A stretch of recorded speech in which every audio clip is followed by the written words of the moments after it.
In this video, we are going to know how Sanders built his empire when he was left with nothing. And this is the second part of this video. If you have not seen the first one, its link is in the description. Go watch it first and then continue this video.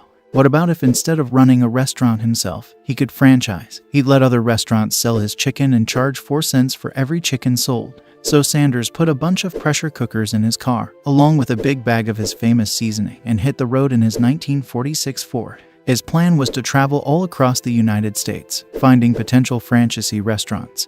But it certainly wasn't an easy life. He had to live out of his car, and it was exhausting traveling nonstop. When he came across a restaurant he thought looked suitable, he'd convinced the owner to let him cook his chicken for their employees, and if they liked it, he stayed for a few days to cook for their customers, hoping they'd like it so much that the restaurant wanted to become a franchisee of his chicken. For a while, Sanders was met with rejection. After rejection, he was reportedly turned down 1,009 times before finally getting someone to agree. How tempting it must have been to quit after 1,000 rejections. Sanders had just kept going. His first successful franchise came in 1952 when Pete Harmon of South Salt Lake in Utah agreed to sell Sanders chicken. Harmon owned a large chain of restaurants already and said his sales tripled in the first year once he began selling the Colonel's Kentucky Fried Chicken recipe. In fact, it was actually this first franchisee, Pete Harmon, who coined the phrase "finger-licking good," which later became the slogan across the whole KFC chain. Within a couple of years, everything had changed and Sanders didn't need to make those long road trips anymore to find new partners. People started coming to him instead, as worried about his chicken spread rapidly across the country. Of course, Sanders didn't share the exact recipe with franchisees as he was scared competitors would end up copying it, so he sent the spice blend pre-made. Plus, Sanders always seemed to have a talent for marketing and clearly recognized that the idea of a secret recipe generated a lot more intrigue. By the end of 1963, he'd franchised over 600 outlets across the US and Canada and built a company worth millions. Within a couple of years, that would be 900 outlets, including some in the UK and Japan.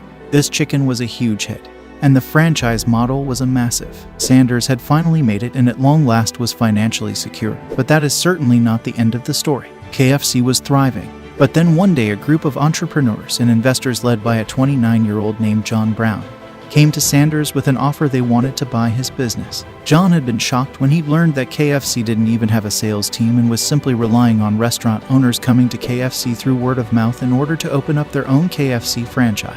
John said to his partners, "If we own this company, imagine how quickly we could expand it if we were more aggressive with sales." So they made Sanders an offer to buy KFC. Initially, Sanders turned them down.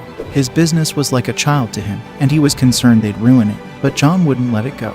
He upped his offer to buy KFC to $2 million and swore he'd never tamper with the Colonel's recipe and would always maintain a high degree of quality control. He also said he wanted Sanders to stay on as an advisor, an ambassador for the company, as he believed having Sanders as the face of the company was one of their biggest marketing assets. So in 1994, Sanders finally agreed to sell his business. He was 73 at this point, and figured this would allow him a little more time to enjoy the final stages of his life. Once the sale went through, Sanders was officially a millionaire, although in truth, he barely stepped away from KFC at all. Sanders enjoyed being part of publicity campaigns and ended up traveling all over the world for various promotions, as well as making appearances on many different TV. He simply leaned into the whole thing, wearing his iconic white suit every day. Meanwhile, John and the other entrepreneurs who'd taken over KFC's management made some important changes that helped the business grow and open many new locations.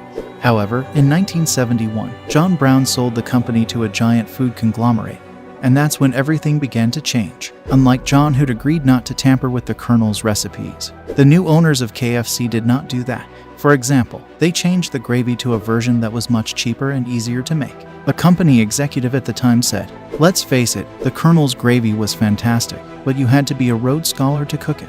KFC were expanding quickly and wanted to streamline, and so basically they'd made some changes. The thing is, Sand still visited lots of KFC stores, and when he tried the new recipe, he said, "My God, that gravy is horrible. They ought not to be allowed to sell it. It's pure wallpaper paste." Sanders wasn't any more complimentary about the chicken either, saying it was nothing but a damn fried double stuck on some chicken. His criticism was so harsh and so public. The one KFC franchisee sued him for libel in 1978, but the case was thrown out.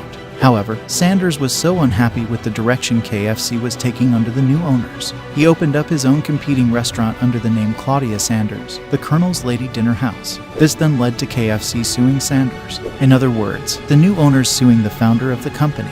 It was a bitter lawsuit over the copyright of his name and whether he should be allowed to open a competing business using the Colonel branding in retaliation. Sanders then attempted to sue the new owners in a separate legal battle alleging they misused his image in promoting products he hadn't developed. And Sanders was demanding $122 million in damages. Eventually they settled and Sanders got paid $1 million, but had to rename his competing restaurant to simply Claudia Sanders Dinner House. And by the way, that restaurant still exists today and is the only place to get the original Colonel Sanders fried chicken.